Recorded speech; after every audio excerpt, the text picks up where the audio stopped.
Bismillahirrahmanirrahim. Assalamualaikum warahmatullahi wabarakatuh. Tabik pun.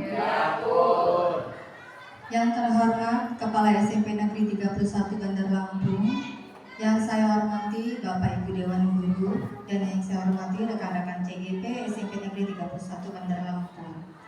Puji syukur kita panjatkan kehadiran Allah Subhanahu wa Ta'ala, yang mana pada pagi hari ini kita semua dapat berkumpul di SMP Negeri 31 Bandar Lampung dalam acara diseminasi budaya positif dalam keadaan sehat iman Islam. Tak lupa salawat dan salam kita sanjung agungkan kepada Nabi besar Nabi Muhammad SAW. Semoga di akhir zaman kita semua mendapat syafaatnya. Amin ya rabbal alamin. Baiklah Bapak Ibu sekalian, terima kasih untuk kehadirannya menyempatkan diri dalam acara diseminasi modul 1.4 budaya positif SMP Negeri 31 Bandar Lampung. Di sini saya sebelum mulai acara akan membacakan susunan acara. Yang pertama adalah pembukaan, yang kedua adalah menyanyikan lagu Indonesia Raya, yang ketiga doa, keempat sambutan dan pengarahan sekaligus pembukaan diseminasi budaya positif CGP Angkatan 11 SMP Negeri 31 Bandar Lampung, dan yang terakhir adalah penyampaian materi oleh rekan CGP SMP Negeri 31 Bandar Lampung.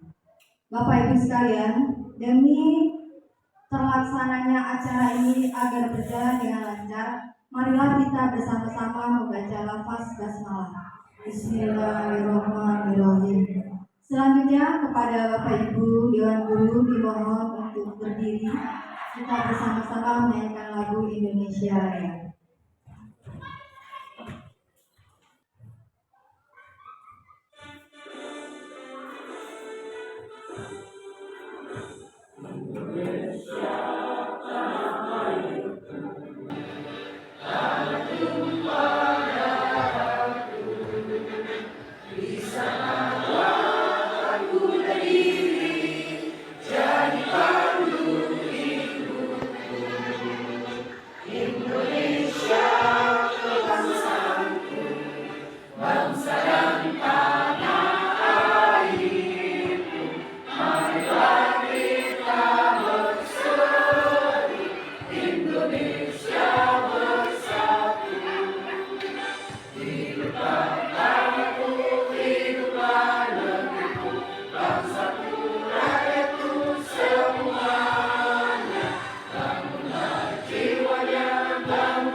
Selanjutnya adalah doa yang akan diimami oleh Pak Dodi Aswan.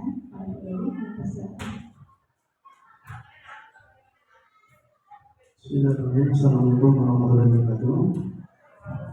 Bapak Ibu, di pelajaran acara kita pada pagi ini kita berdoa untuk umat muslim dan bangsa Indonesia dan untuk umat muslim sesuai dengan Bismillahirrahmanirrahim. Bismillahirrahmanirrahim. Alhamdulillahirrahmanirrahim. Ya Rabbana lakal hamdu kama yanbaghi li jalali wajhika.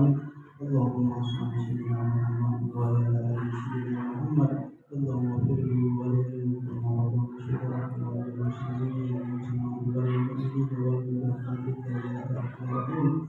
Allahumma barik fi al-akhirin Allahumma salli ala Muhammadin wa ala alihi wa sahbihi wa sallam. Rabbana atina min azwajina wa dhurriyyatina jalan keselamatan hari kesulitan Allah masuk dengan Allah Rabbana atina fid dunya hasanah wa fil akhirati hasanah wa qina adzabannar. Alhamdulillahi rabbil alamin. Assalamualaikum warahmatullahi wabarakatuh. Acara berikutnya adalah sambutan dan pengarahan sekaligus pembukaan budaya positif CDP SMP Negeri 31 Bandar Lampung oleh Bapak Hendri Irawan MPD. Kepada Bapak kami persilakan. Bismillahirrahmanirrahim. Assalamualaikum warahmatullahi wabarakatuh. Selamat pagi, salam sejahtera untuk kita semua. Tapi Bu, alhamdulillahirobbilalamin. Assalatu wassalamu ala asyrofil anbiya'i wal mursalin wa ala alihi washabihi ajmain. Amma ba'du. Pertama-tama marilah kita panjatkan puji syukur kepada Allah Subhanahu wa taala yang mana pada pagi hari ini kita bisa hadir untuk mengikuti acara diseminasi budaya positif Saudara Dodi Azwan dan Ibu Yaumi Arfah dalam keadaan sehat walafiat. Selawat teriring salam tali perdugaan tujuan kepada Nabi besar Muhammad SAW. Insya Allah semua akan dapat syafaatnya. Untuk pertama ini diseminasi budaya positif. Diseminasi adalah pemberian informasi atau gagasan ya budaya positif, suatu kegiatan yang insya Allah akan membentukkan karakter yang baik, terutama untuk sekolah kita, untuk siswa-siswi kita. Jadi bukan hanya slogan saja, budaya positif itu, tapi harus dilakukan contoh atau perbuatan atau kegiatan. Di SMP kita, SMP Negeri 31 Bandar Lampung, sudah banyak contoh budaya positif kita, termasuk adanya salam sapa, adanya pembawaan tender untuk siswa-siswi kita yang akan berbelanja di kantin, sholat duha, sholat zuhur berjamaah, itu salah satu contoh, dan itu akan membentuk nilai-nilai karakter, adab, perilaku yang baik untuk sekolah kita, terutama untuk anak didik kita. Tapi semua itu tidak akan berjalan kalau tidak ada kolaborasi atau komunikasi atau kerjasama di antara kita semua. Apalagi sekolah kita ini sekolah yang besar dengan rombelnya 30. Jadi kalau tidak ada kolaborasi, kerjasama dari kita semua tidak akan berjalan dengan baik. Saya sangat mengapresiasi sekali kegiatan ini kepada Ibu Yaumi dan Bapak Dodi yang merupakan CDP angkatan 11 SMP Negeri 31 Bandar Lampung. CDP adalah salah satu insya Allah nanti akan menjadi pemimpin pembelajaran di sekolah kita, dan mereka juga sudah melewati beberapa tahap di modul, terutama modul 1, dan ini masuk ke modul 1.4, yaitu diseminasi. Saya berharap dengan adanya kegiatan ini bisa mengimplementasikan nanti ke rekan-rekan, bisa memberikan motivasi ke rekan-rekan, dan terutama untuk pembentukan karakter siswa-siswi kita di SMP Negeri 31 Bandar Lampung. Saya berharap dengan adanya kegiatan ini nanti semua akan berimbas, terutama ke stakeholder yang ada di SMP Negeri 31 Bandar Lampung, dan kepada rekan-rekan audiens yang ingin mengikuti jejak untuk menjadi CDP. Insya Allah nanti ada CDP angkatan 12, dan saya berharap kita intinya ingin belajar bagaimana proses KPM kita akan menjadi lebih baik, terusnya siswa juga akan berimbas kepada siswa yang akan lebih baik. Saya berharap kegiatan ini juga akan berjalan dengan lancar sehingga dapat mengimplementasikan ke sekolah kita. dengan mengucapkan Bismillahirrahmanirrahim, pembukaan kegiatan diseminasi budaya positif angkatan 11 Ibu Yomi Arfa dan Bapak Dodi Aswan, saya nyatakan dibuka. Saya akhiri, wabillahi taufiq wal hidayah. Wassalamualaikum warahmatullahi wabarakatuh.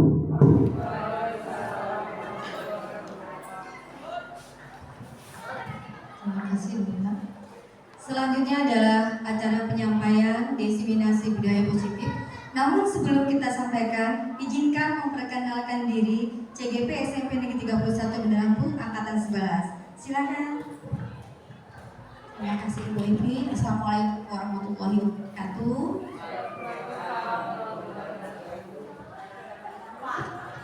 Bapak Ibu, kalau kenalan tidak ya Bu Ibi ya, hanya saya Yomi Arfa CGP angkatan 11. Dalam kegiatan ini saya berdua dengan Bapak Dodi Aswan akan melakukan pengibasan tentang budaya positif di sekolah. Terima kasih atas kehadiran Bapak Ibu sekalian.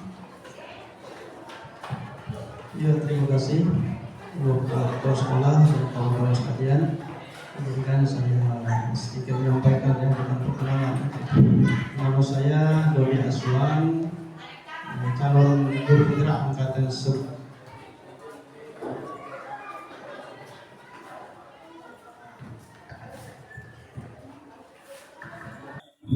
Demikianlah tadi perkenalan dari CGP angkatan 11 SMP Negeri 31 Benda Lampung, yaitu Ibu Yomi Arfa dan Bapak Dodi Aswan. Dan selanjutnya di sini akan kita paparkan tentang budaya diseminasi positif SMP Negeri 31 Benda Lampung. Kepada CGP silakan. Terima kasih Bu Yomi selaku pembawa acara. Baik Bapak Ibu, kita mulai ya diseminasi tentang budaya positif. Sebelumnya kita senyum sejenak. Bapak Ibu, saya mohon untuk berdiri sejenak. Kemudian silahkan pilih pasangannya untuk lihat pasangannya, mau depan belakang atau samping kiri kanan atau depan belakang. Silakan. Kalau Pak Hadi sama Pak Imam aja. Iya, saya favorit. Boleh loh. Iya, silakan. Sekarang Bapak Ibu silakan pandangi temannya, kemudian Bapak Ibu senyum. Nah, setelah senyum, kemudian setelah itu nanti bisa tertawa ya. Kalau Bapak sama dipandangi. Senyum. Iya, senyum, kemudian akhirnya senyum lagi, senyum yang cantik, senyum yang terganteng, berikan kepada temannya. Ya, terima kasih Bapak Ibu semua.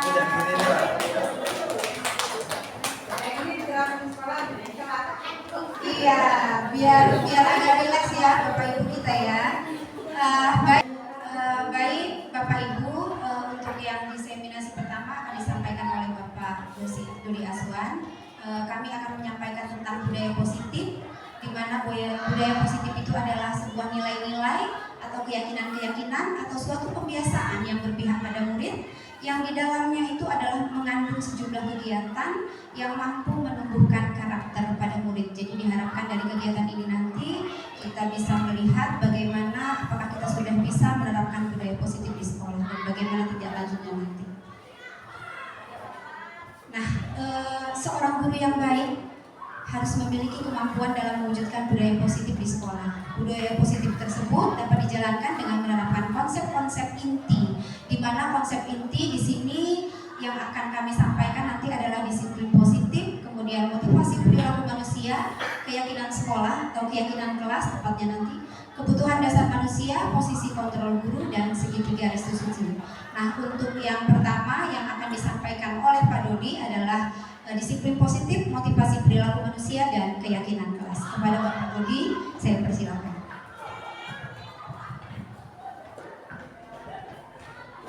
Terima kasih kepada Bu Yomi telah memberikan waktu kepada saya untuk menyampaikan tentang budaya positif. Kalau balik ke awal tadi Bu, yang budaya positif, nah ini begini. Ya Bapak Ibu sekalian, ini ada kata budaya positif. Nah, budaya positif ini diartikan adalah nilai-nilai keyakinan-keyakinan atau sesuatu pembiasaan yang berpihak pada murid, yang di dalamnya mengandung sejumlah kegiatan yang mampu menumbuhkan karakter murid. Nah ini budaya positif ini yang akan kita kendaki nanti. Dari rangkaian-rangkaian ini akan timbul ke sini nanti Pak. Nah, jadi ibaratnya visinya kita ke sini, arahnya nanti dengan pelaksanaan dengan beberapa nanti cara-cara dalam untuk menyampaikan ke budaya positif ini. Untuk yang pertama kami akan menampilkan satu buah video untuk sebagai renungan kita, boleh ditampilkan.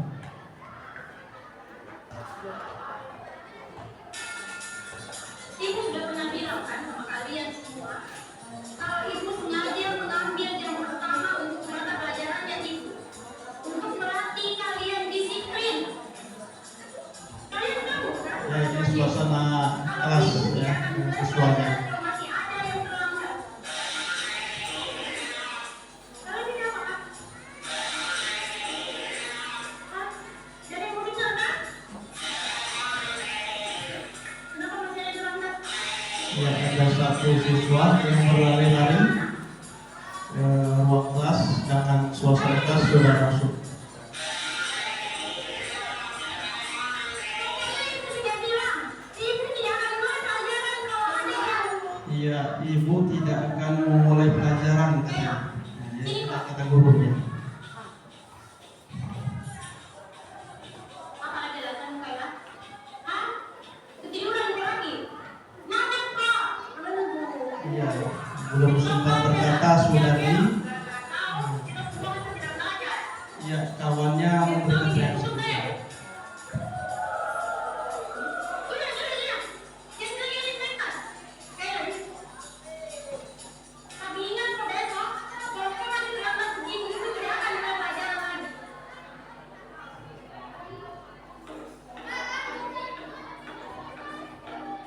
Ini yang kejadian hari setelahnya, hari keduanya. Hari keduanya.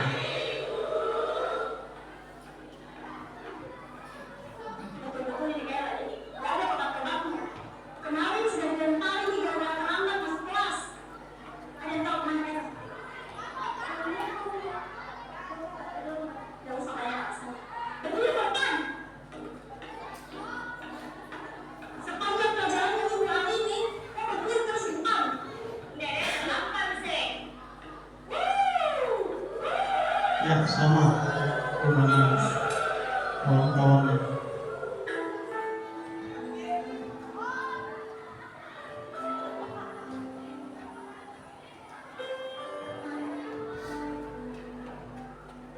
Ini hari yang ketiga, ini hari ketiga setelahnya.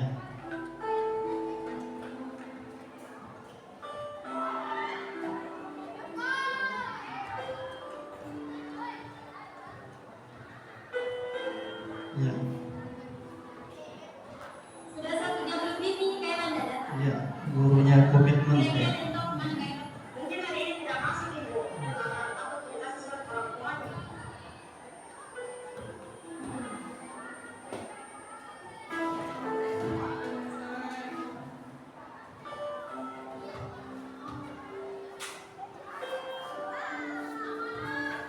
Ini yang hari keempat ini. Dia sudah duduk pertama. Lagi anak-anak.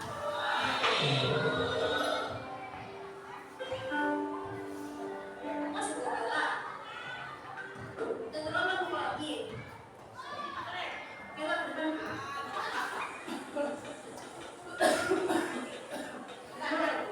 Berdiri kok. Kalau misalnya udah terlambat, anak-anak kita semua udah masuk.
ya kejadiannya dari awal sampai hari keempat. 2 hari dia tidak masuk sekolah, 2 hari dia terlambat, 1 hari memang tidak masuk sekolah, dan hari keempat dia datang lebih awal. Ini kita terbawa juga, saya terbawa emosi saya. Ya, stop ya. Sebentar Pak ya. Ada yang mau merefleksikan dari video tadi? Boleh? Ada yang mau merefleksikan dari tayangan tadi? Siapa? Yang bisa merefleksikannya? Bu Lili, bisa nggak apa yang kira-kira pembelajaran dari jadi?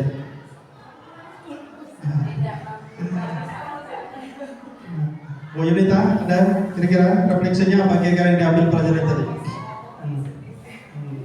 Ya, baik, saya akan sedikit menyampaikan dari video tadi ya. Dari yang pertama, terlambat anak mengikuti Kaila. Yang kedua juga terlambat, hari 3 tidak masuk sama sekali. Pada saat dia masuk sama sekali, 1 jam kata gurunya. 1 jam dia tidak belajar. Memang gurunya komitmen tinggi dia. Komitmen tinggi bahwa tidak akan memulai pembelajaran kalau tidak masuk semua. Dan hari keempat dia masuk sekolah dengan datang lebih awal.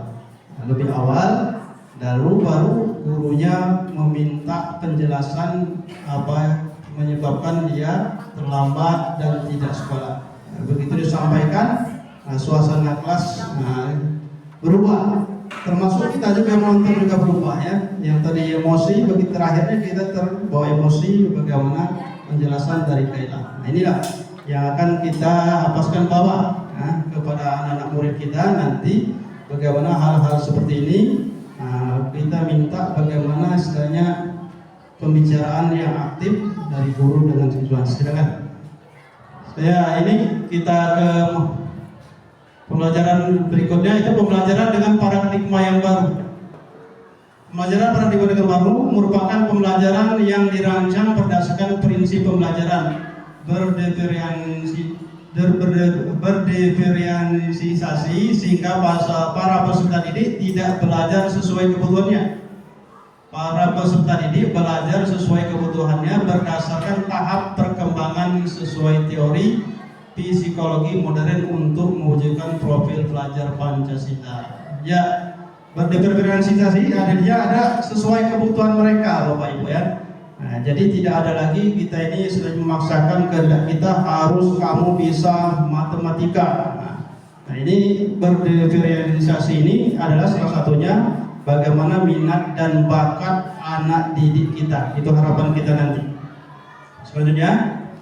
Selanjutnya ada miskonsepsi tentang teori kontrol. Ini miskonsepsi, artinya ini salah pengertian tentang teori kontrol, tidak persamaan, miskomunikasi.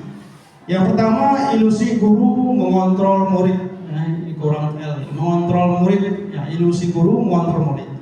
Seperti ilusi, dia bisa mengontrol murid. Yang kedua, ilusi bahwa kritik dan membuat rasa bersalah mampu menguatkan karakter. Ini bagian daripada ilusi juga, bahwa dengan membuat merasa bersalah mampu menguatkan karakter. Yang selanjutnya, ilusi bahwa semua penguatan positif efektif dan bermanfaat. Ini juga bagian daripada ilusi, Bapak Ibu ya.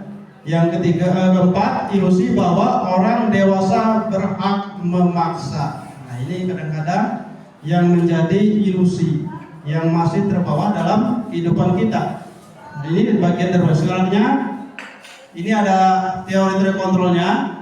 Yang pertama, realitas kebutuhan kita sama. Sedangkan menurut teori kontrolnya, realitas kebutuhan kita berbeda. Ya, tidak ada yang sama. Dari satu orang dengan 2 orang yang lain itu, setiap kebutuhannya tidak sama. Porsi makan juga berbeda. Ada 1 piring, ada 2 piring. Enggak beda satu orang ini. Saya dengan Pak Iman udah beda porsinya ya, Pak Iman ya. Saya 3 piring cukup mungkin, dan Pak Iman sepiring cukup ya. Nah, itu berarti beda. Nah, kebutuhan kita tidak sama. Yang kedua, semua orang melihat hal yang sama. Semua orang melihat hal yang sama. Sedangkan menurut teori kontrolnya, setiap orang memiliki gambaran yang berbeda. Sekali lagi berbeda, tidak sama. Ya. Yang selanjutnya kita mencoba mengubah orang agar berpandangan sama dengan kita. Stimulus responnya. Pada teorinya kita berusaha memahami pandangan orang lain tentang dunia. Tadi kita tidak bisa mengubah pandangan orang itu, tapi kita bisa memahamkan saja, memberikan penjelasan saja. Nah, kita hanya bisa memberikan penjelasan, pencerahan, tapi untuk mengubahnya kita tidak bisa. Ya, ini yang sering kita sampaikan ke anak didik kita ini seperti itu, seperti apa kebiasaan-kebiasaan itu untuk memahamkannya dengan harapan nanti ada perubahan ke arah yang lebih baik. Tapi kalau kita mau merubahnya tidak bisa, tidak. Tapi kalau kita berusaha untuk memahamkannya, mudah-mudahan nanti dia bisa melaksanakannya. Terus perilaku buruk dilihat sebagai suatu kesalahan. Nah ini, ya seperti tadi ya, yang terlampas oleh video awal tadi, perilaku buruk dilihat suatu kesalahan. Padahal yang teori kontrolnya semua perilaku memiliki tujuan. Ya, memiliki tujuan. Seperti video pertama tadi, dia ada tujuan alasannya kenapa dia terlambat, kenapa dia tidak datang, itu ada tujuannya. Walaupun hal itu buruk, tidak boleh, ya, tapi itu ada tujuannya. Yang selanjutnya, saya bisa mengontrol orang lain. Saya bisa mengontrol orang lain. Padahal teorinya Anda tidak bisa mengontrol orang lain. Nah, jadi kita tidak bisa mengontrol orang. Sedangkan diri sendiri aja tidak bisa kita kontrol kadang-kadang gitu ya. Ya kadang-kadang bawa uang 100.000 begitu di pasar nambah belanjaannya, nambah itu nambah ini. Berarti kita nggak bisa mengontrol diri kita sendiri, nggak bisa. Nah, apalagi kita mengontrol orang lain. Nah, yang selanjutnya pemaksaan, ada pada saat bujukan gagal. Nah, ini pemaksaan ada pada saat bujukan gagal. Ini kalau udah dibujuk-bujuk biasanya nggak mau, dipaksa ini bahas teori stimulusnya. Padahal yang teorinya kolaborasi, konsensus menciptakan pilihan-pilihan baru. Jadi kolaborasi, bukan dibujuk-bujuk nggak mau dipaksa aja. Nah, itu tidak sesuai dengan teori kontrolnya. Yang selanjutnya model berpikir menang kalah. Nah, siapa yang menang, siapa yang kalah, tidak. Padahal modelnya berpikirnya bagaimana menang-menang. Ya, lanjut. Ini ada sedikit contoh kasus ya, mungkin sering kita temuin. Contoh kasus siswa tidak memakai atribut lengkap pada saat upacara bendera. Nah, ini mungkin setiap hari upacara pernah kita, nggak pernah istilahnya menemukan 100% pasti ada. Nah, kadang-kadang yang bentuk-bentuknya ada hormat pada bendera selama 1 jam. Ada lagi berapa kali ibu bapak harus memberitahu kamu selalu saja mengecewakan ibu bapak. Mungkin kalimat-kalimat dari bapak ibu gurunya. Yang ketiga, ayo dong ikuti aturan sekolah. Tolong bantu ibu bapak ya sekali ini. Ya sudah, tidak apa-apa. Lain kali jangan sampai berbuat seperti ini lagi ya. Terus ada lagi, kamu sudah melanggar peraturan sekolah. Kamu tahu konsekuensinya. Setelah upacara ini kamu beri atributnya ke koperasi dan jangan diulang lagi. Yang selanjutnya, apakah kamu tahu kesalahan kamu? Kira-kira bagaimana kamu memperbaiki kesalahan kamu? Ini apa namanya kata-kata yang mungkin terucap dari dewan gurunya. Next. Dari itu tadi ada namanya posisi kontrolnya, nanti dia akan sampaikan oleh rekan ke saya dari Ibu Yaumi nanti. Sekarang motivasi ke perilaku manusia. Motivasi perilaku manusia. Ini motivasi perilaku manusia ini. Ya ini ya. Kalau istilahnya Borokno, di sini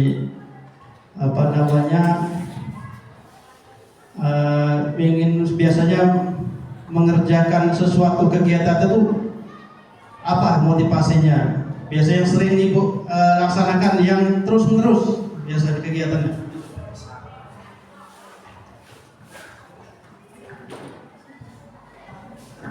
Terima kasih Pak Dodi. Jadi motivasi karena saya sebagai guru, motivasi saya itu untuk supaya anak-anak itu mau belajar dengan bahagia tanpa ada paksaan dari siapapun. Begitu Pak Dodi. Terima kasih Guru Purno. Ya, motivasinya bagaimana siswa belajar bahagia tanpa tekanan.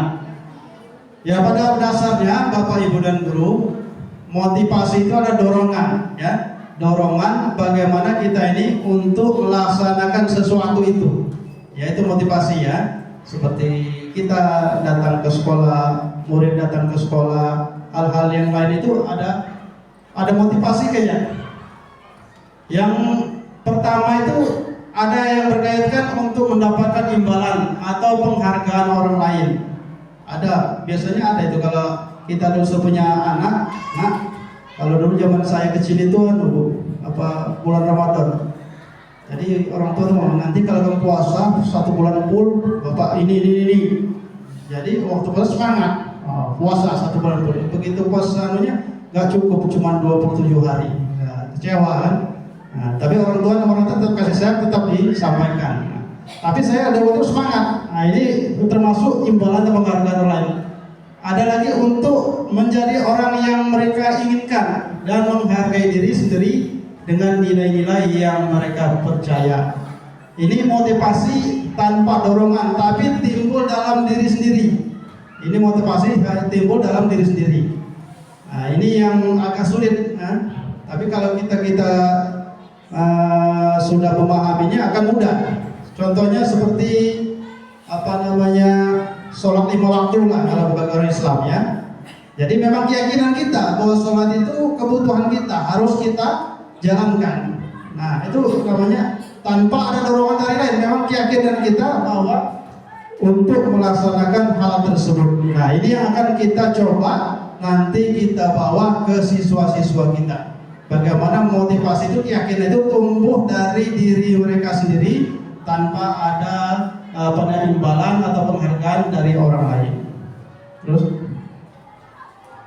ya ini kita masuk ke disiplin positif dan nilai-nilai kebajikan universal. Ini ada gambarnya ya, gambar-gambar dari kegiatan di sekolah kita. Ada menyapu, menyiram kembang, bersihkan selokan. Nah, ini termasuk salah satunya.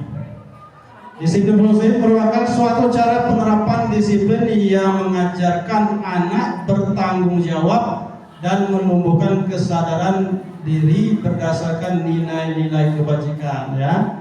Sama kayak motivasi tadi ya. Ini disiplinnya akan bentuk itu bagaimana tumbuh tanggung jawab dan kesadaran diri murid tersebut berdasarkan nilai-nilai kebajikan. Ada nilai-nilai yang akan kita tumbuhkan nanti kepada anak didik kita. Terus,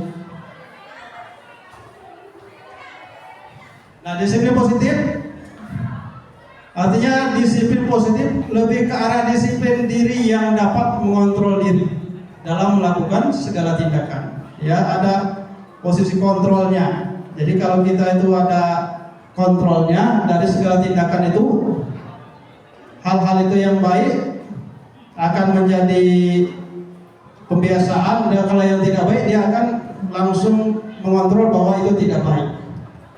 Yang kedua, disiplin diri dapat membuat murid memahami dan menyadari berdasarkan motivasi internal, bukan akibat paksaan, pujian ataupun hukuman. Nah, ini muaranya kita ke bagaimana disiplin itu menjadi tumbuh sadar dalam diri pribadi masing-masing, bukan atas pujian.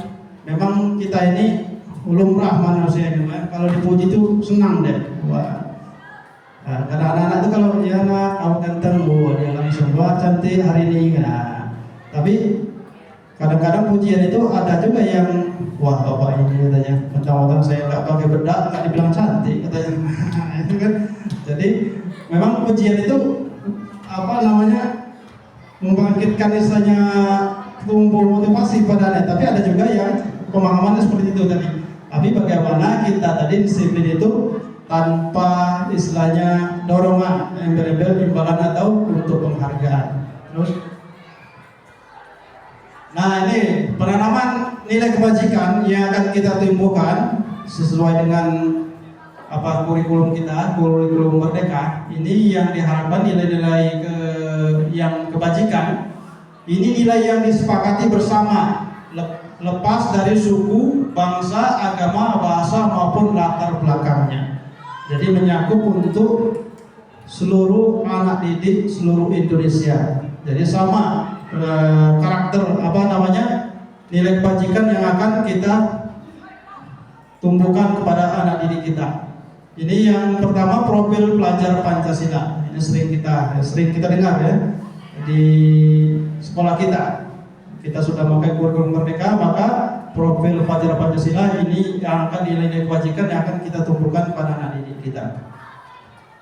Beriman dan bertakwa kepada Tuhan Yang Maha Esa, beradab mulia, berkebinekaan global, gotong royong, mandiri, kreatif, dan bernalar kritis.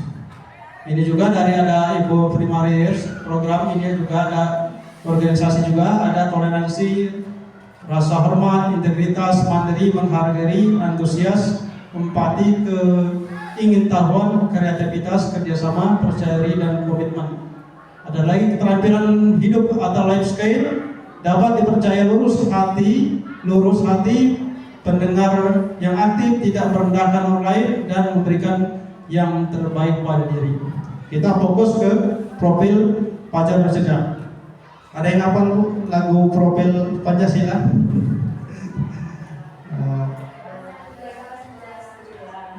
Ya, nanti itu kan ada lagunya ya.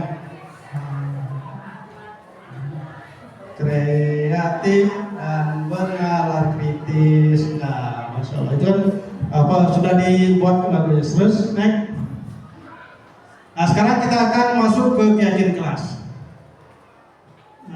Keyakinan kelas.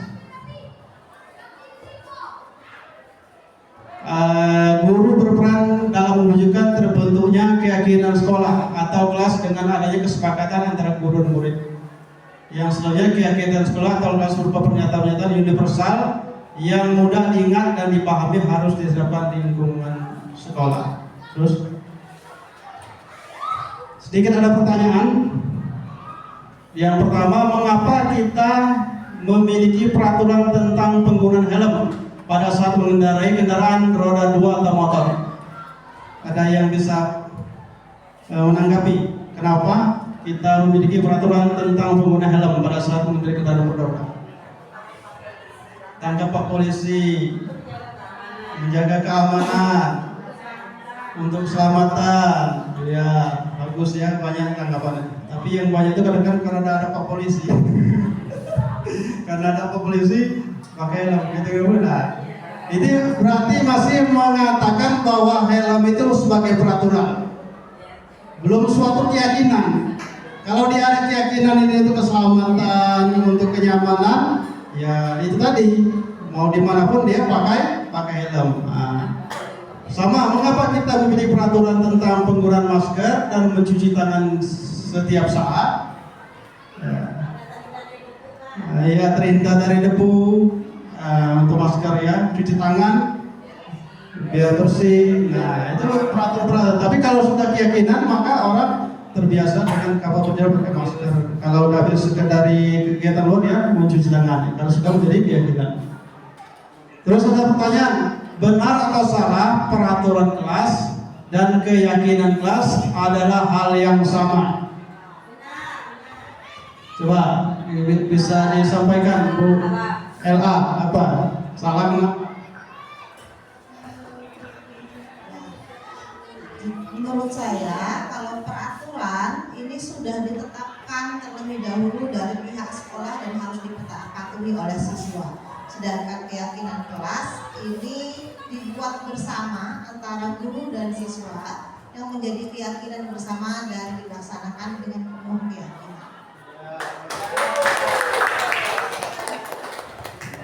Terima kasih Bu LA atas tanggapannya. Yang kita jawab apa jawaban? Next selanjutnya.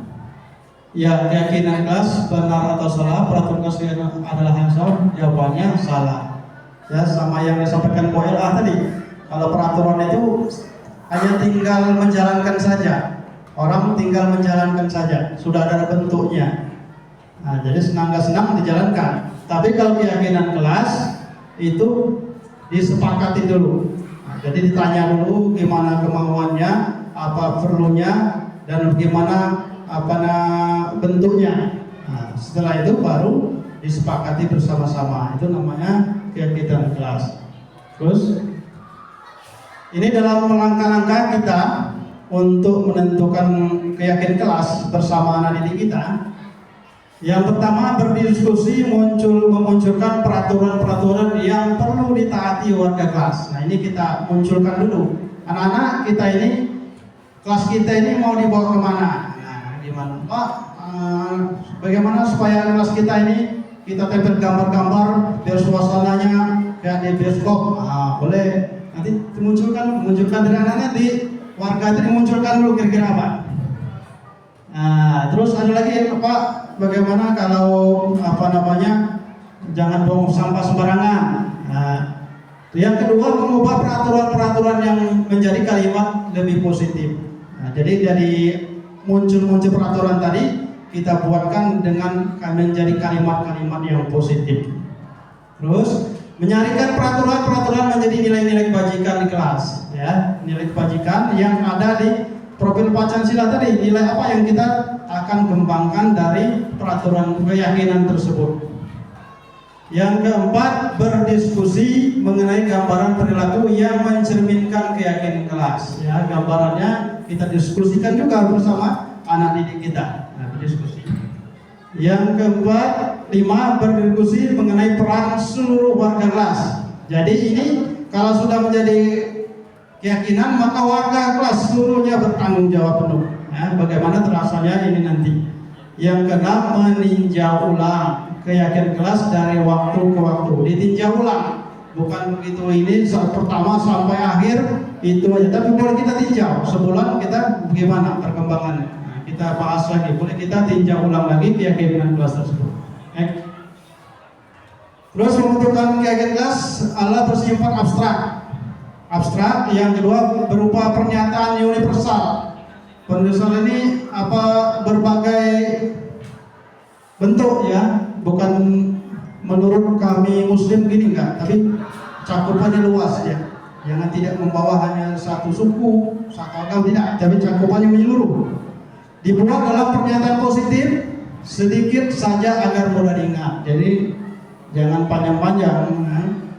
Jadi begitu kalimatnya jangan terlalu panjang, nanti kalau panjang mudah susah anaknya mengambil. Yang selanjutnya, sesuai dengan kondisi kelas dan sekolah sehingga mudah diterapkan. Ya, kita kondisi sekolah gimana kita dengan kemampuan sekolah kita dan mudah diterapkan. Yang selanjutnya, semua warga sekolah, warga kelas dilibatkan saat membuat keyakinan kelas. Ya, tadi ya, dari sekolah, kelas, siswa, semuanya terlibat. Terus, nah ini contoh-contoh keyakinan kelas. Nah, ini contoh keyakinan kelas yang mungkin ya tadi ya seperti video awal tadi ya.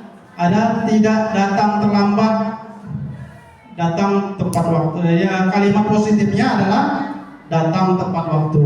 Ya, ini kalimat positifnya. Dan tidak mungkin Pak jangan datang terlambat, kita tulis, ya. Nanti kita ubah menjadi kalimat positif, ya, datang tepat waktu. Terus ada lagi yang mau sudah tidak berbicara ketika guru berbicara. Nah, jadi kita ubah menjadi kalimat positif, saling menghargai. Jadi kalau ada kalimat positifnya saling menghargai dia. Nah, jadi kalau ada berbicara, jadi anak-anak nanti akan terbiasa saling menghargai. Terus tidak ribut di kelas.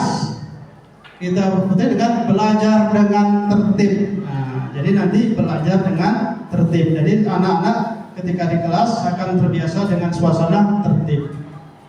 Terus ada lagi mungkin mengusulkan tidak buang sampah sembarangan. Nah, maka kalimat positifnya buanglah sampah pada tempatnya. Mungkin kita siapkan kotak sampah, nah, kan, sesuai kondisinya. Ya, itu dibuang pada tempat. Terus tidak boleh menyontek, Pak. Nah, ini banyak anak-anak, Pak. Banyak nyontek, gak boleh nyontek. Nah, kita kalimat positifnya jujur dalam ujian. Jadi anak tertanam dengan kalimat positif jujur dalam ujian. Jadi kalimat yang negatifnya nyontek itu kita hilangkan sehingga anak-anak tidak terbiasa dengan kalimat negatif, terbiasa dengan kalimat positif dia jujur dalam ujian. Nah, jadi anak jangan jujur. Nah, kalau dia nyontek, jujur. Nah, dia enggak, Pak itu nyontek, enggak lagi dia bilang nyontek gitu. Tapi ada kejujuran. Yang soalnya petugas piket hadir lebih awal. Nah, perlu ini mungkin ada mengingatkan kan Pak, piketnya hadir lebih awal. Maka ini biasanya petugas piketnya lebih dari 1 orang, itu bagian bergotong royong, kalimat positif. Jadi anak-anak kita bersama-sama bergotong royong membersihkan kelas ini. Jadi anak-anak terbiasa dengan gotong royong. Ini nilai kebajikan yang diharapkan dari kalimat positif tadi. Tidak terlambat itu kedisiplinan. Jadi anak yang disiplin. Yang tadi tidak berbicara tadi saling menghormati. Terus tidak ribut itu tadi menjadi ketertiban. Ya. Yang selanjutnya nilai kebajikan dari buang sampah tadi kebersihan dan tanggung jawab. Yang tidak menyontek kebajikannya adalah nilai kejujuran. Dan yang selanjutnya adalah gotong royong. Nah itulah Mbak keyakinan kelas yang kita harapkan dapat tumbuh berkembang pada anak didik kita dengan rangkaian-rangkaian yang kita sampaikan tadi, sehingga kalau kita buat tahap demi tahap sehingga nanti akan timbul daripada budaya positif menjadi disiplin positif dan akan menimbulkan nilai-nilai kebajikan yang baik dalam diri murid-murid kita. Ya, mungkin itu yang dapat saya sampaikan dalam sesi ini. Untuk yang sesi selanjutnya akan disampaikan oleh rekan saya Bu Yomi Arfa. Sudah Bu Yomi kami persilakan.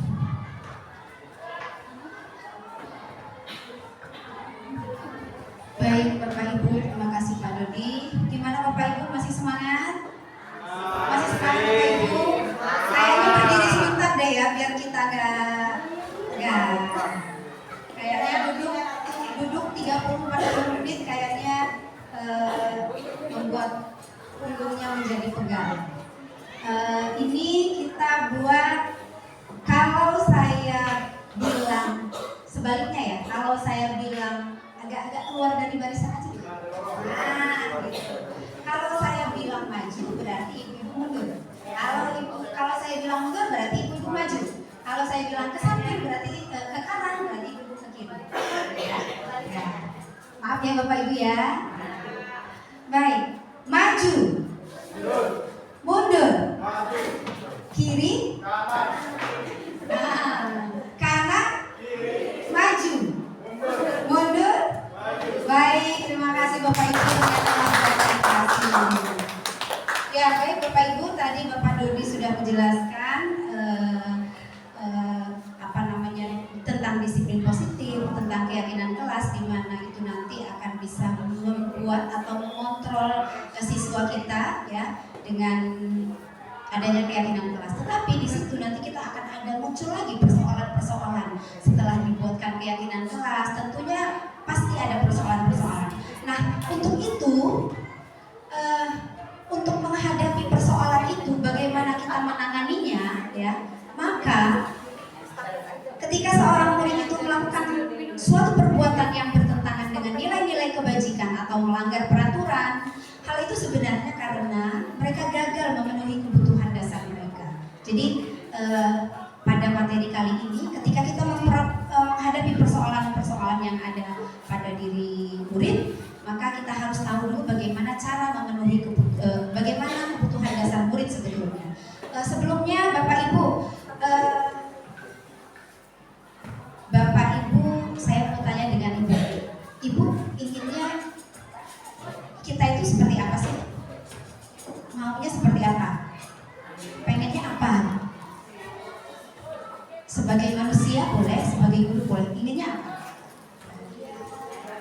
Sukses, senang, bahagia. Terus kalau kita sebagai istri nih, ibu, kita maunya apa? Happy, dimengerti, sayang.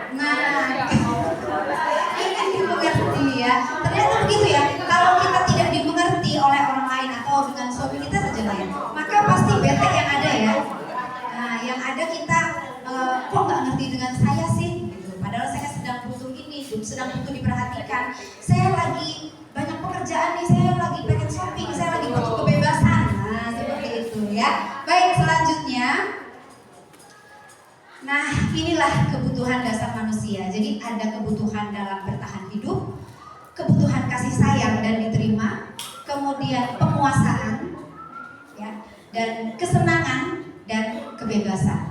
Itu ya. Selanjutnya next. Nah, di sini ada sebuah studi kasus ya. Kita lihat misalnya Ibu Yaumi, guru wali kelas 9E, sedang bingung menghadapi ulah salah satu murid di kelasnya yaitu si Radit.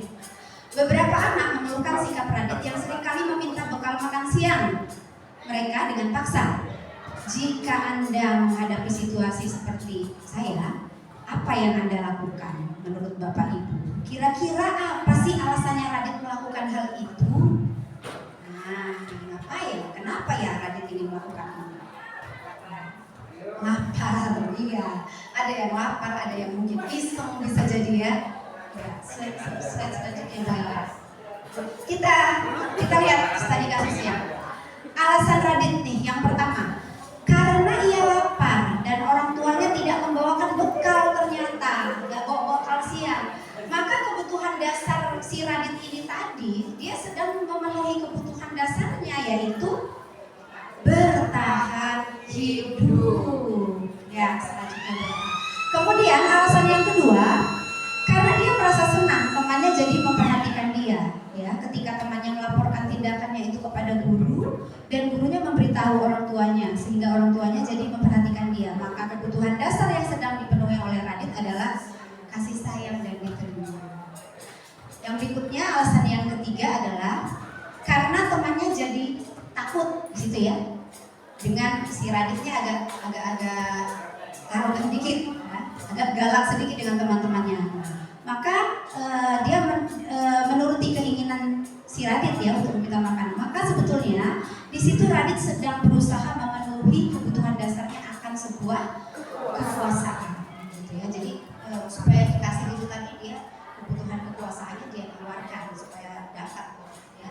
Selanjutnya alasan Radit yang berikutnya adalah karena si Radit bisa saja merasa bosan dengan bekal makanan yang dibawakan oleh ibunya dari rumah, karena ibunya selalu membawakan bekal yang itu aja, sama aja, menu itu lagi. Oleh karena itu dia ingin mencoba makanan teman-temannya yang beraneka ragam ya.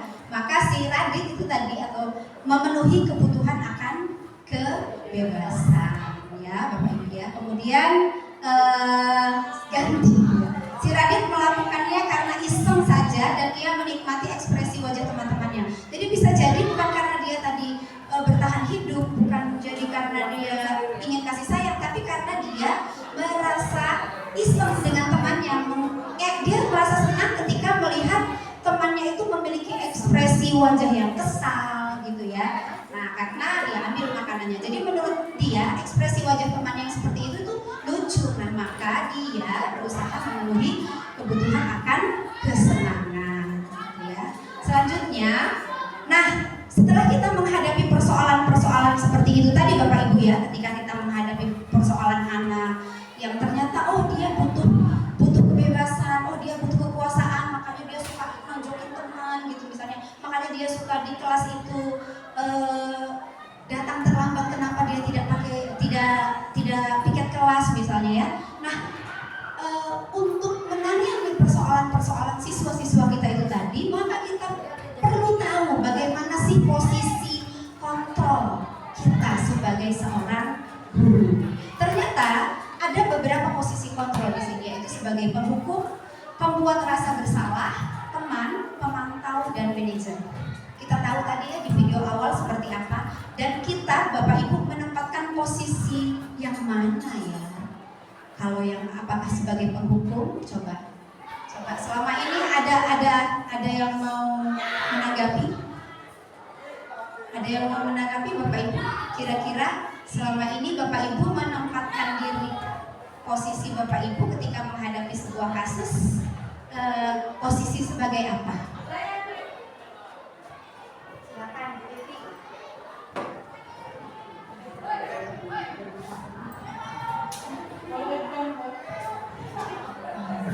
situ saya menanggapi. Jujur saja, kalau selama ini setiap anak melakukan kesalahan, saya tuh selalu menggunakan posisi penghukum. Yang praktis ya. Ya, lebih praktis karena di situ ada memang aturannya dan kita ada yang bertanggung jawab juga. Jadi, maka saya selalu melakukan posisi penghukum. Terima kasih Bu Epi. Ada lagi Bapak Ibu yang lain? Ya, baik. Ya, makasih ya Bu Yomi. Kalau saya memperlakukan murid saya sebagai teman, karena biasanya kalau ada permasalahan apapun, kalau teman itu kan dia akan curhat dengan seluas-luasnya. Jadi tidak ada rasa takut. Jadi diajak bercengkrama, ngomong dari hati ke hati. Jadi dia terbiasa nanti curhat ada apa-apa dengan keadaannya. Mungkin itu sebagai teman. Terima kasih Bu Yudita. Baik, kita nanti akan lihat. Ada lagi? Ya, kita lihat ya. Sebenarnya posisi yang paling ideal bagi seorang guru itu seperti apa? Silakan. Kita lihat dulu sekarang 5 posisi kontrol guru. Guru kalau sebagai penghukum, misalnya kita menghardik, menunjuk-nunjuk, menyakiti, menyindir, nah itu posisi penghukum. Nah, biasanya guru mengeluarkan kata-kata, kalau kamu tidak mengerjakan PR, awas ya.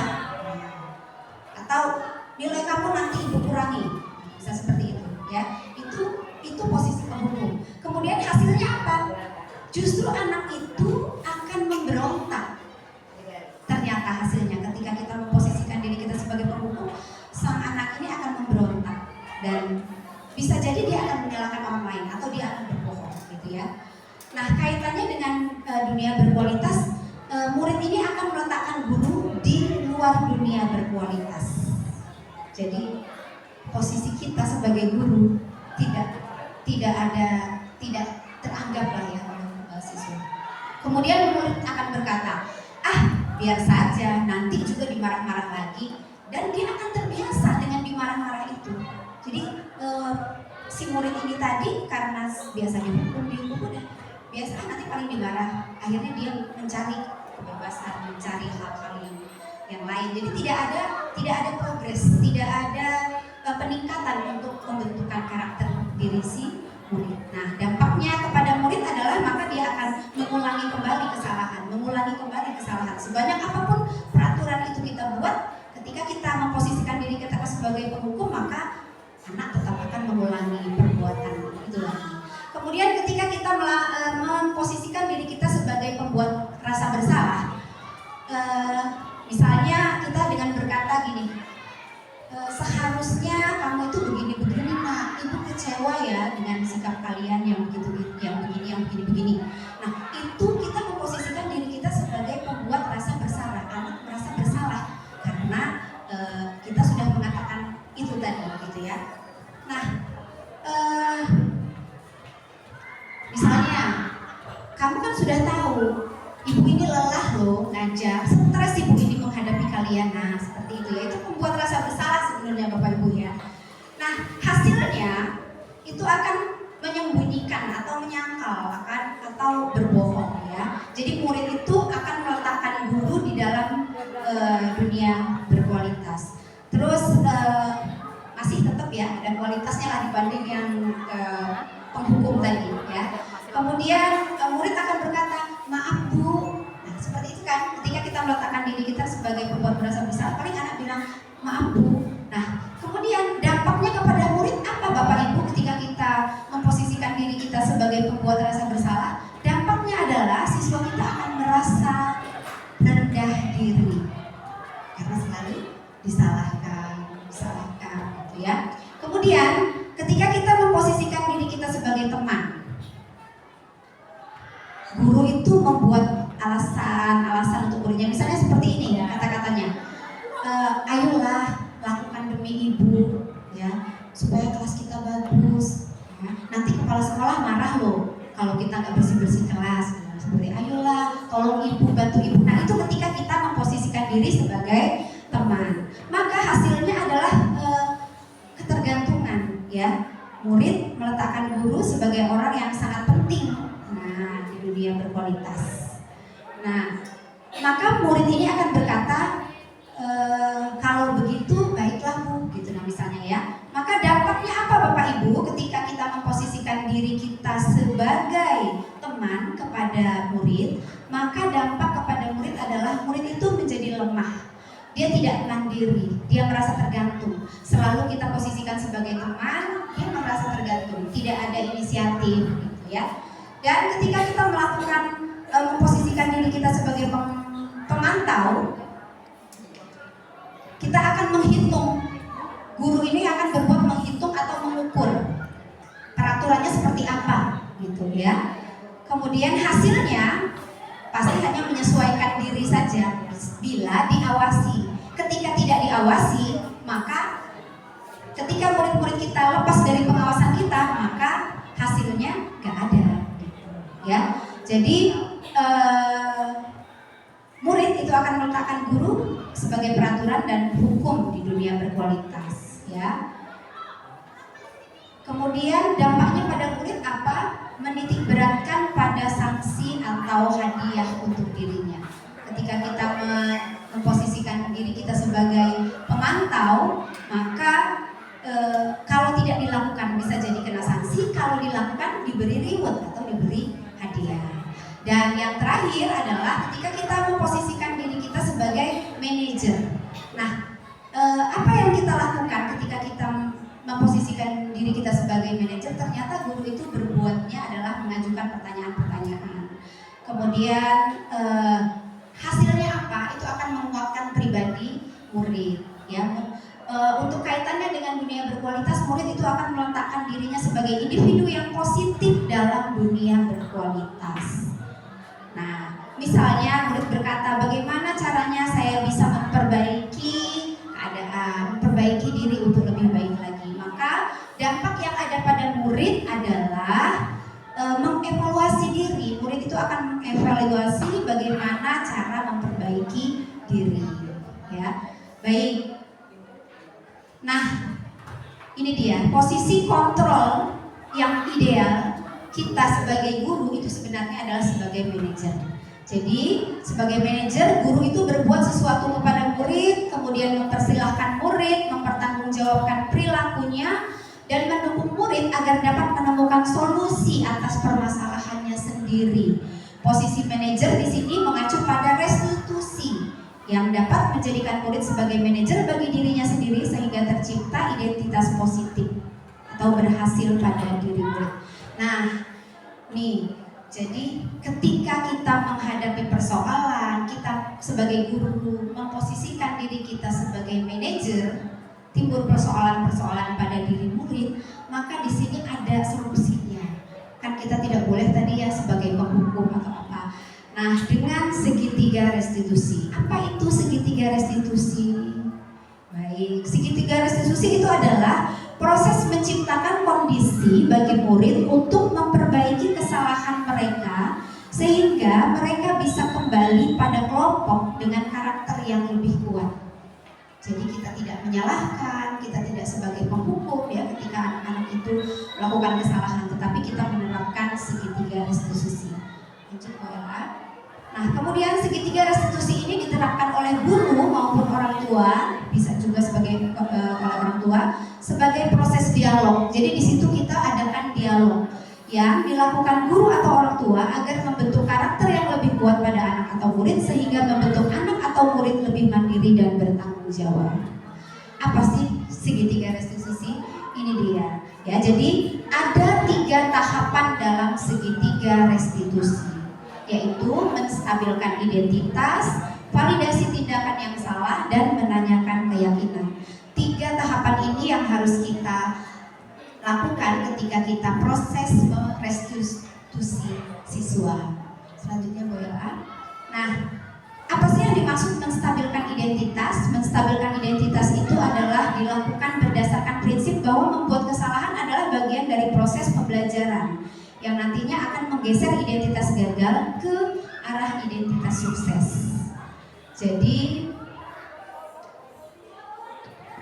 selanjutnya, berbuat salah itu hal yang manusiawi. tidak ada manusia yang sempurna, kita pasti bisa menyelesaikan permasalahan ini ya. Jadi Bapak Ibu tidak tertarik untuk mencari tahu siapa yang benar, siapa yang salah gitu ya dari siswa itu, tetapi untuk menyelesaikan permasalahan itu bisa menggali dari diri siswa itu. Jadi tidak menyalahkan dirinya ya.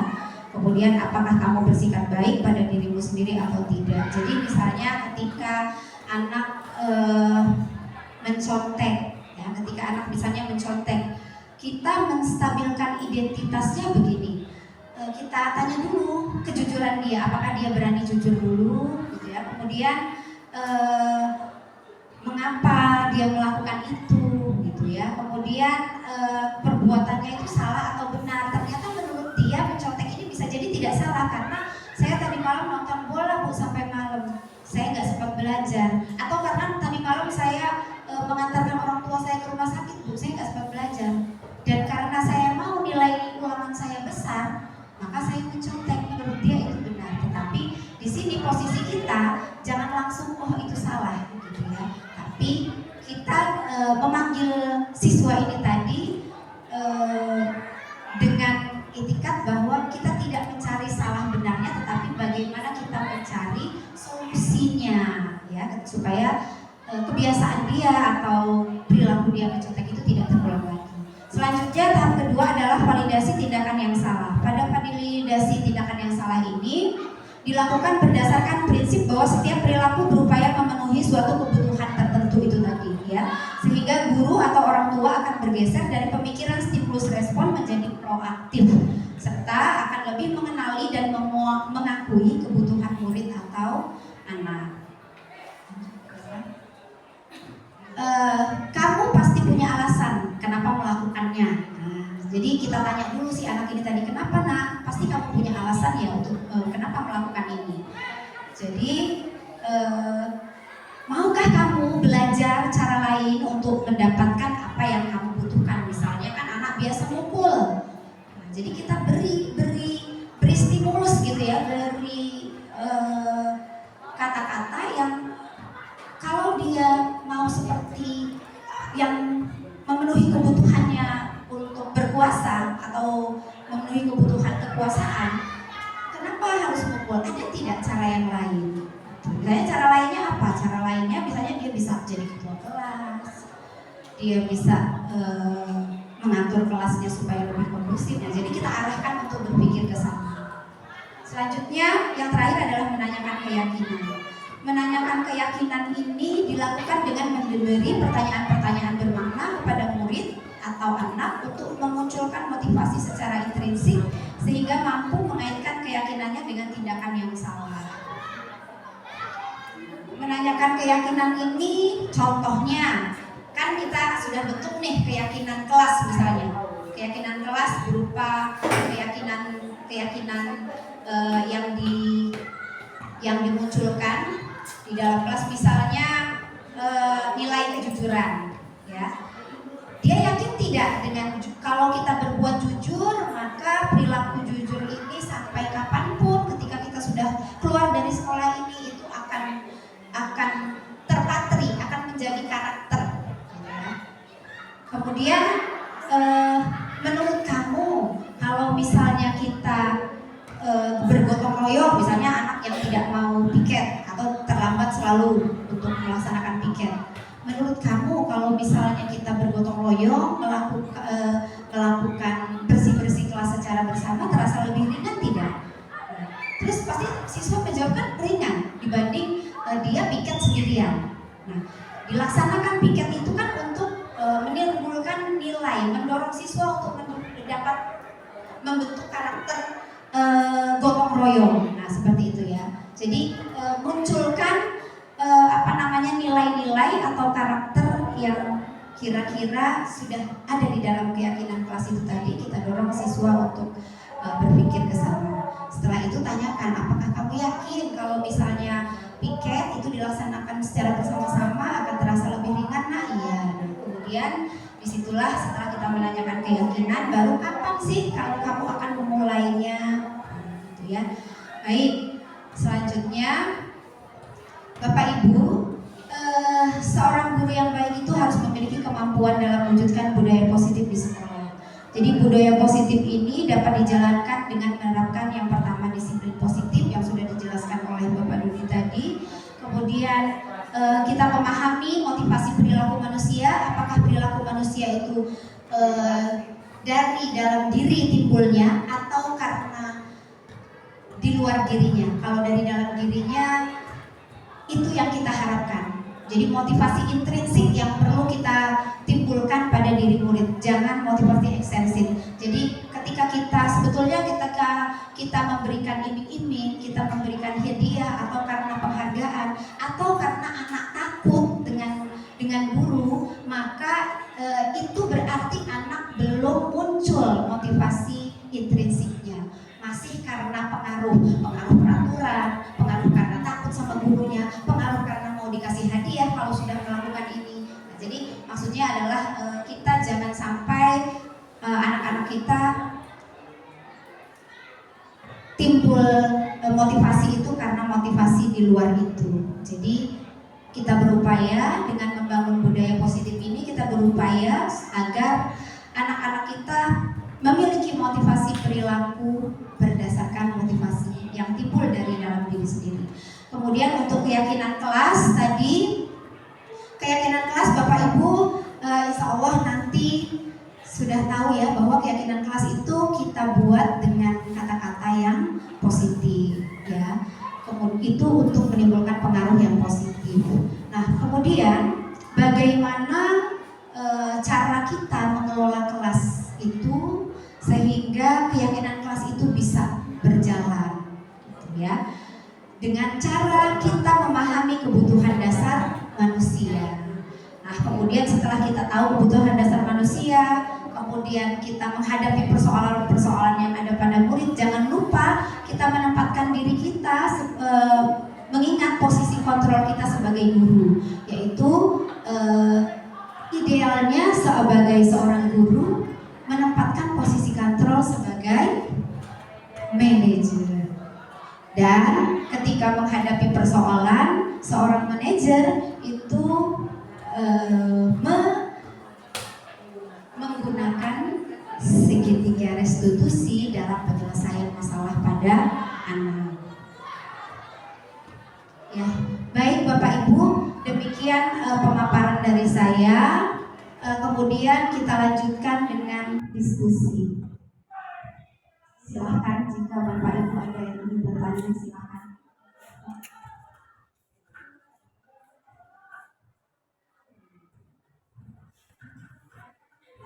Terima kasih Bu Yomi dan Pak Dodi atas pemaparannya tentang budaya positif. Di sini tapi saya akan mau tanyakan tentang keyakinan kelas. Tadi terakhir di awal Pak Dodi kan sudah menjelaskan bagaimana kita membuat keyakinan kelas supaya dapat diterima oleh siswa-siswi dan dapat diterapkan. Dan tadi saya mendengar bahwa dalam membuat keyakinan kelas itu kalau kita harus menggunakan kata-kata positif, sementara mungkin dalam pembuatan keyakinan kelas itu kan kita bisa menerima kekampungan dari siswa itu maunya apa gitu. Itu kalau kita kita harus menggunakan kata-kata yang positif. Mohon penjelasannya. Terima kasih.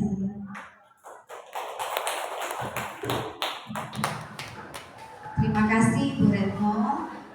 Jadi kembali kita ke keyakinan kelas tadi ya, yang ingin ditanyakan bahwa mengapa sih keyakinan kelas itu kita buat dalam kata-kata yang positif, kalimat yang positif. Jadi tidak ada kata jangan buang sampah sembarangan, tidak boleh bawa make up ke sekolah, ya, dilarang mencontek. Nah itu kata-kata negatif itu, kata-kata tidak, kata-kata jangan, kata-kata dilarang, itu jangan sampai kita munculkan, bukan jangan sampai ya, jangan lagi ya kita munculkan ketika kita membuat sebuah keyakinan kelas. Mengapa? Mengapa kita harus menggunakan kata-kata positif? Di sini kaitannya dengan psikologis. Jadi ada afirmasi positif ya. Ada afirmasi positif. Ketika kita menggunakan negasi atau kata-kata negatif, itu justru kata-kata negatifnya itulah yang akan melekat. coba Bapak Ibu pernah nggak lihat di jalan, jangan tengok kiri. Ya, ada ya di jalan itu ya. Nah, jangan tengok kiri. Apakah kita tengok kiri? Apakah kita nggak tengok kiri? Akhirnya kita tengok kanan gitu? Kan katanya jangan tadi. Apa kita tengok? Penasaran. Yang ada kita penasaran di jalan itu kan? Apa ya? Oh, ternyata ada rumah makan baru. Oh, ternyata ada tempat nongkrong baru. Nah, itu Bapak Ibu. Jadi dia secara psikologis kita harus harus ada afirmasi positif di situ. Ya, jadi ketika kita menggunakan kata jangan, tidak, kemudian dilarang, justru kata-kata itu yang diingat oleh siswa kita. Sehingga apa gantinya? Kalau misalnya jangan atau dilarang membawa make up ke sekolah, berarti keyakinan kelas kita atau keyakinan sekolah kita adalah menggunakan atau berpenampilan sederhana.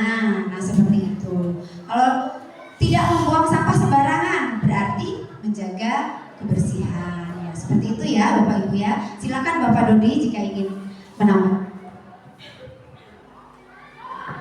Ya, terima kasih dari Bu Yomi sudah dikuatkan tentang apa yang ditanyakan oleh Bu Retno. Mengapa harus menggunakan kata-kata positif ya dalam pembuatan keyakinan kelas?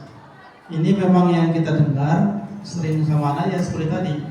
Pak tidak boleh nyontek, Pak tidak boleh masih kata-kata tidak. Dan saya pernah itu Bapak Ibu ya, ada kata dilarang buang sampah. Nah, karena mungkin sudah banyak sampahnya, ditulis dilarang buang sampah. Begitu besoknya masih banyak rupanya sampahnya. Rupanya ada yang iseng Pak, ditambah tidak dikasih tidak di depannya. Tidak dilarang. Jadi orang buang sampah semua dari sana. Kata-kata tidaknya. Nah, ini supaya dia menjadi orang tidak salah persepsi, bagaimana? Jagalah kebersihan. Jadi kalau orang ada sampah di sana, orang, oh ini kalau kita buang sampah sini nggak bagus dan nggak sesuai dengan kata sih, jagalah kebersihan. Nah, itu yang akan kita tumbuhkan pada anak itu menjadi sesuatu yang tidak positif itu menjadi hal-hal yang positif, sehingga dengan keyakinan yang positif itu anak-anak terbiasa nanti tidak yang seperti yang malah yang tidak positif yang muncul nanti kalau kita biasakan yang positif, yang tidak positifnya malah yang muncul yang tidak positifnya. Maka kita berusaha bagaimana memunculkan kata-kata positif itu sehingga nanti anak-anak melaksanakan hal-hal yang positif itu. Mungkin itu Bu Retno, mungkin yang lainnya atas pemaparan kami. Terima kasih. Ya, baik Bapak Ibu, masih ada lagi? Cukup ya Bapak Ibu. Baik, terima kasih Bapak Ibu. Demikianlah diseminasi tentang budaya positif dari saya, Yomi Arfa dan Pak Dodi Aswan. Semoga pengimbasan budaya positif ini walaupun sekolah kita insya Allah sudah sedikit-sedikit sudah mulai terbangun budaya positif di sekolah, tetapi dengan adanya pemaparan ini tadi mudah-mudahan semakin menguatkan kita semua untuk bisa membangun budaya positif di sekolah untuk kemajuan anak-anak murid kita dan bagaimana kita memberikan pembelajaran yang berpihak pada murid. Terima kasih Bapak Ibu atas kesempatan ini, waktu yang Bapak Ibu berikan, mudah-mudahan menjadi amal jariah kita semua. Terima kasih. Wassalamualaikum warahmatullahi wabarakatuh.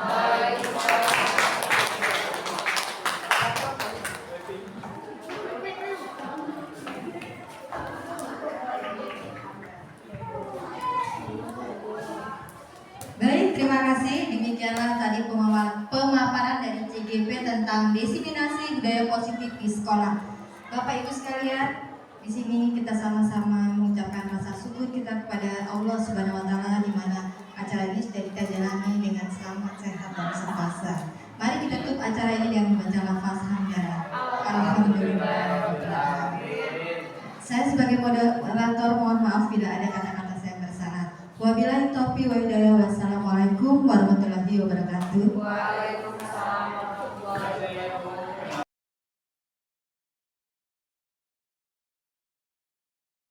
Assalamualaikum warahmatullahi wabarakatuh. Apa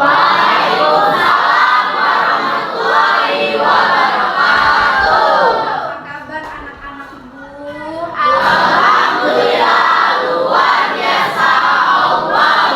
Baik, alhamdulillah.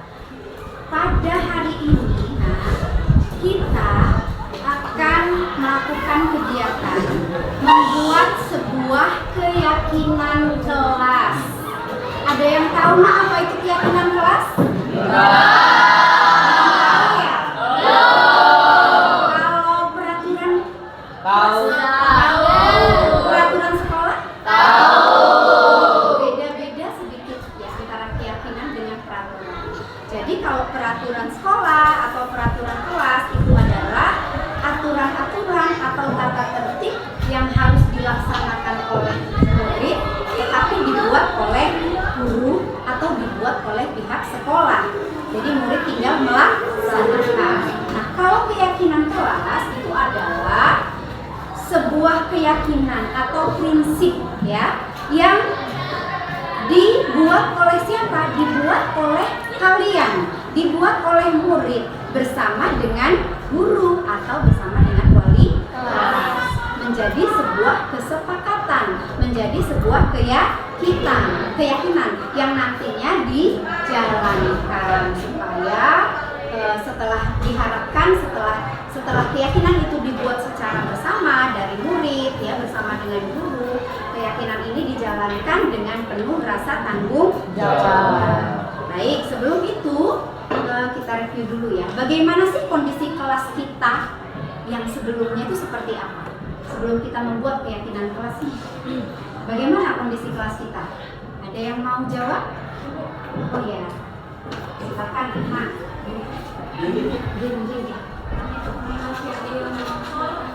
Oh, masih ada yang belum melaksanakan pikir kelas. Kondisi sekarang benar gak kira-kira? Benar. Terus ada lagi bagaimana kondisinya kelas kita? Ya,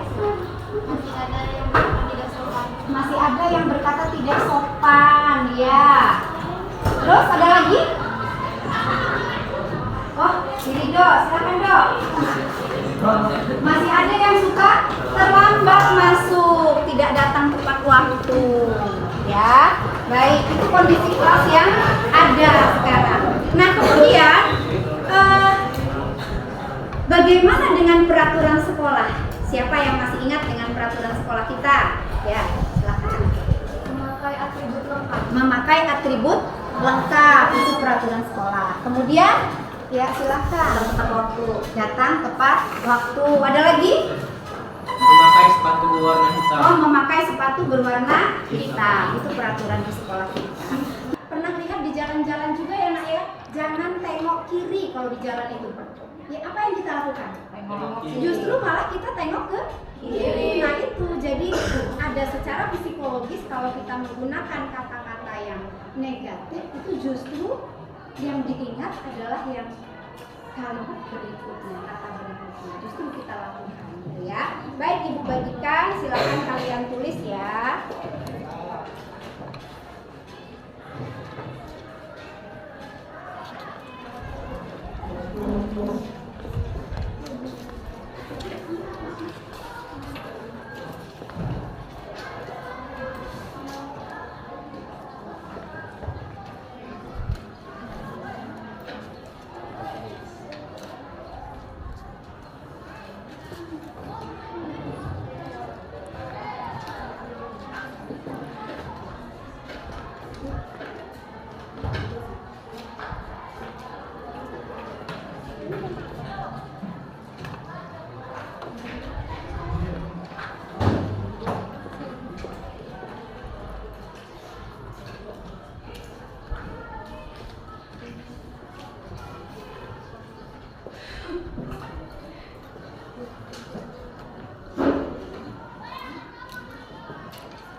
Sudah kebagian semua? Sudah.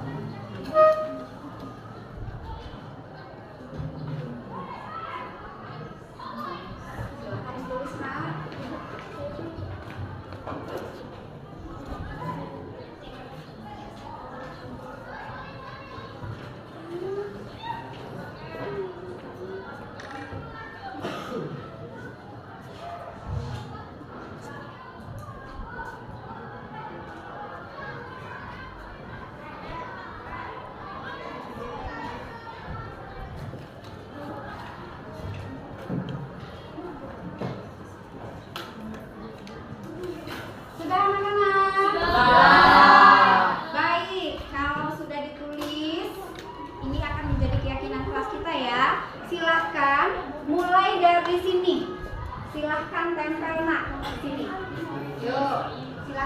ditempel yuk.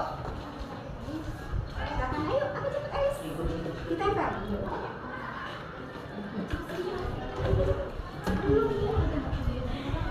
Ayo agak cepet. Agak cepet.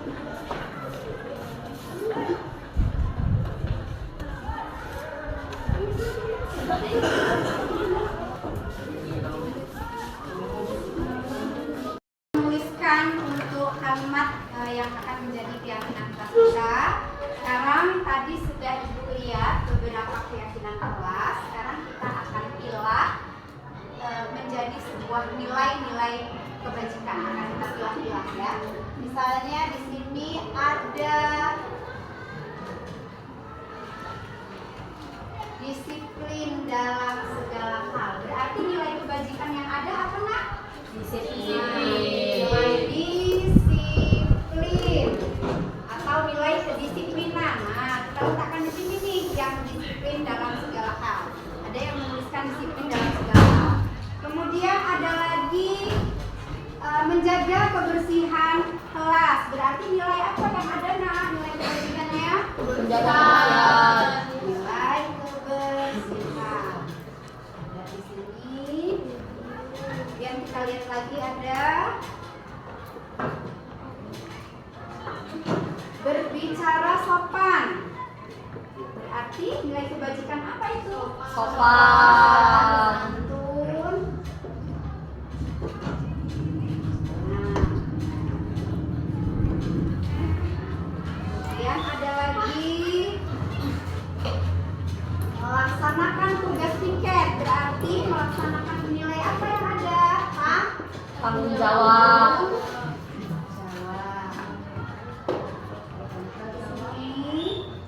Yuk, selanjutnya silahkan yuk, siapa yang mau bantu ibu? 2 orang. Nah, kita pilah-pilah yuk. Ya, tidak boleh mengejek, berarti di mana? Oh, ini apa? Tidak boleh mengejek itu masuk ke saling menghargai. Nah, berarti masih ada lagi ya, saling menghargai. Boleh taruh di sini. Ada lagi, tidak saling mengejek, menghargai juga. Yuk, agak cepat. Berbicara dan sopan santun.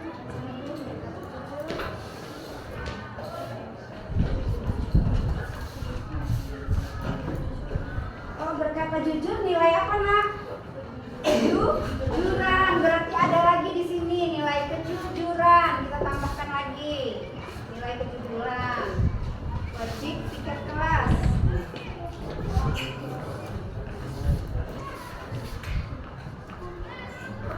Wajib piket kelas di mana? Nilai tanggung jawab.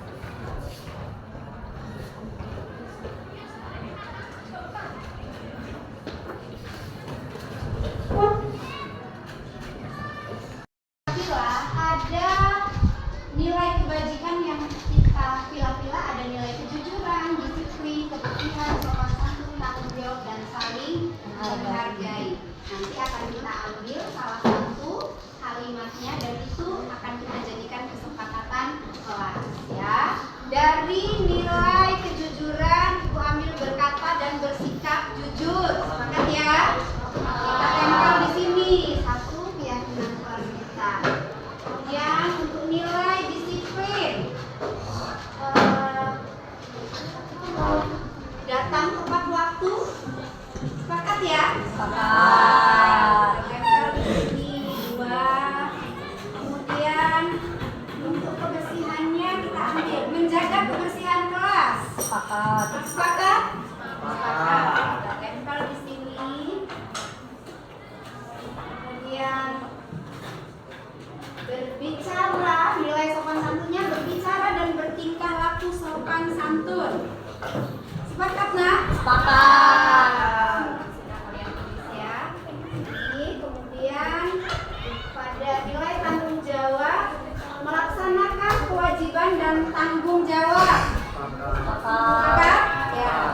Tulis di sini.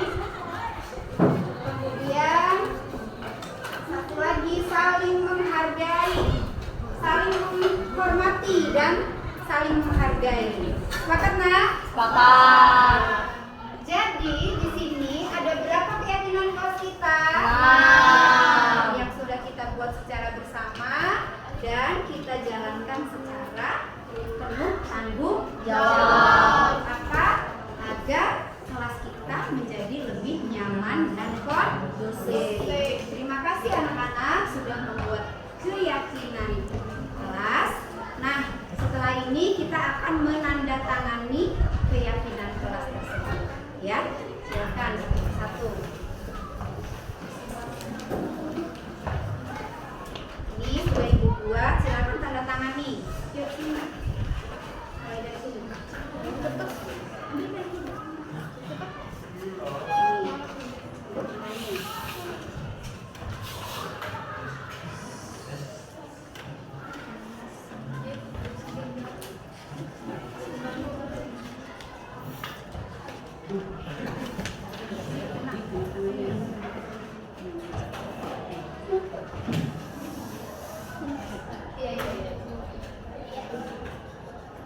Silakan selanjutnya.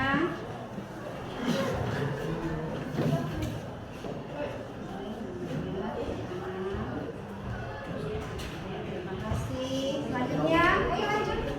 Ya, yang lain lanjut berdiri. Giliran.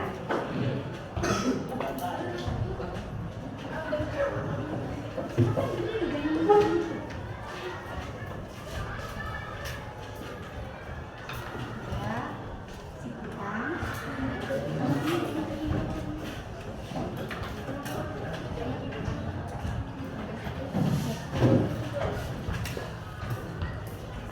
Baik, terima kasih. Penandatanganan kesepakatan kelas sudah selesai kita laksanakan dan itu menjadi keyakinan kelas kita yaitu kelas 9E. Mudah-mudahan dengan adanya keyakinan kelas ini kelas kita ke depannya menjadi lebih nyaman, menjadi lebih kondusif dan kalian ibu bisa melaksanakannya dengan penuh tanggung jawab. Terima kasih, semangat untuk kita semua. Tepuk tangan.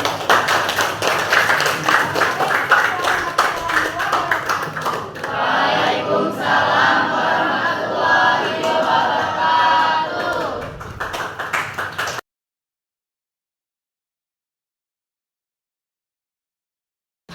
Assalamualaikum warahmatullahi wabarakatuh. Perkenalkan, nama saya Adinda Fiona dari kelas 9E. Saya senang membuat keyakinan kelas bersama teman-teman dan wali kelas. Saya harap kedepannya lebih nyaman dan kondusif. Terima kasih. Wassalamualaikum warahmatullahi wabarakatuh. Assalamualaikum warahmatullahi wabarakatuh. Perkenalkan, nama saya Syafaira Agilia Pratama dari kelas 9E. Saya senang sudah membuat kesepakatan bersama teman-teman dan juga guru. Semoga kedepannya kami bisa lebih bertanggung jawab dan lebih kondusif lagi. Terima kasih. Wassalamualaikum warahmatullahi wabarakatuh.